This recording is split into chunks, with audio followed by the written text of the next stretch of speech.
Look out into the night sky, and you're staring into an unimaginable abyss. The scale of the universe is so vast it defies human comprehension. Our closest galactic neighbor, the Andromeda Galaxy, sits roughly 2.5 million light-years away from Earth. If we boarded our fastest modern spacecraft, cruising at about 28,000 kilometers per hour, reaching that neighboring galaxy would take 94.5 billion years. Even if we engineered a ship capable of traveling at the absolute speed of light, the journey would still take 2.5 million years. A human lifetime doesn't even make a dent in that timeline. We can spot billions of potentially habitable planets through our telescopes, but the sheer physical laws of distance keep us permanently locked inside our own solar system. In 1915, Albert Einstein published a set of mathematical formulas that describe the physical rules of the universe as far more flexible than we imagine. His field equations describe a flexible universe. Think of space and time as a giant, invisible grid.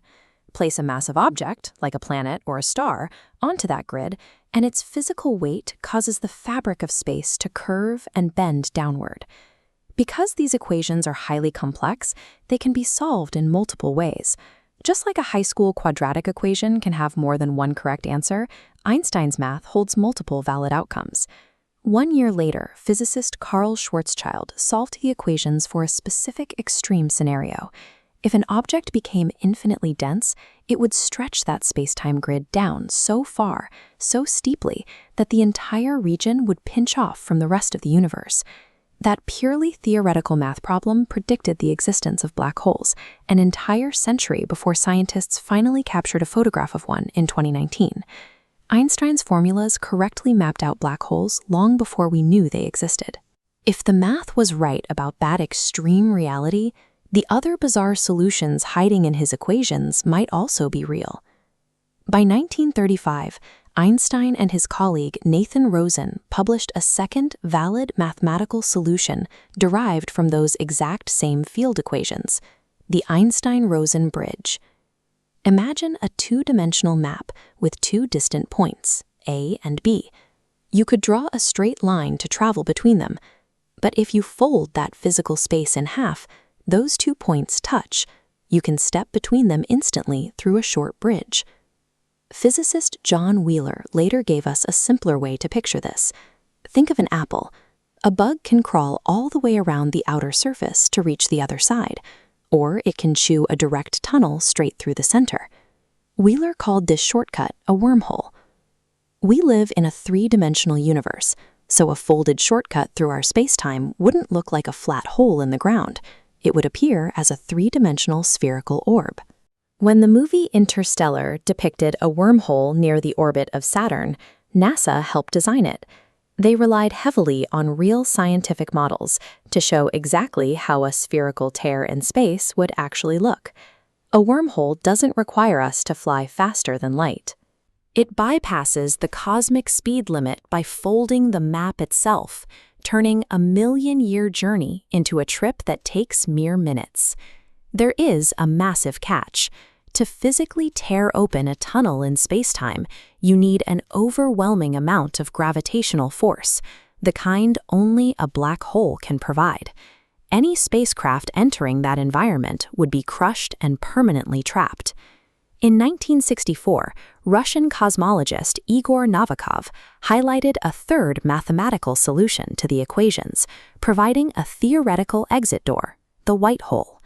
A white hole is the exact time-reversed opposite of a black hole. Instead of an event horizon that traps everything, a white hole has a strict boundary of eviction. Matter and light are violently expelled, and absolutely nothing can penetrate its surface from the outside. Theoretical physicist Stephen Hawking proposed that black holes eventually evaporate by leaking radiation. Because quantum mechanics dictates that information cannot be permanently destroyed, everything a black hole consumes must eventually be spit back out. This sparks a fierce debate. A white hole effectively reduces the chaos or entropy of a system. That directly violates the second law of thermodynamics, leading many scientists to argue they simply cannot physically exist. Yet, in 2006, satellites recorded an incredibly bright, massive explosion of gamma rays in deep space. There was no dying star to trigger it. The event behaved exactly like the sudden eruption of a white hole. For humans to survive a shortcut across the galaxy, the universe has to provide a black hole to pull us in and a white hole to safely spit us back out. We have these bizarre mathematical concepts on paper, but the real question is whether we can ever physically engineer them.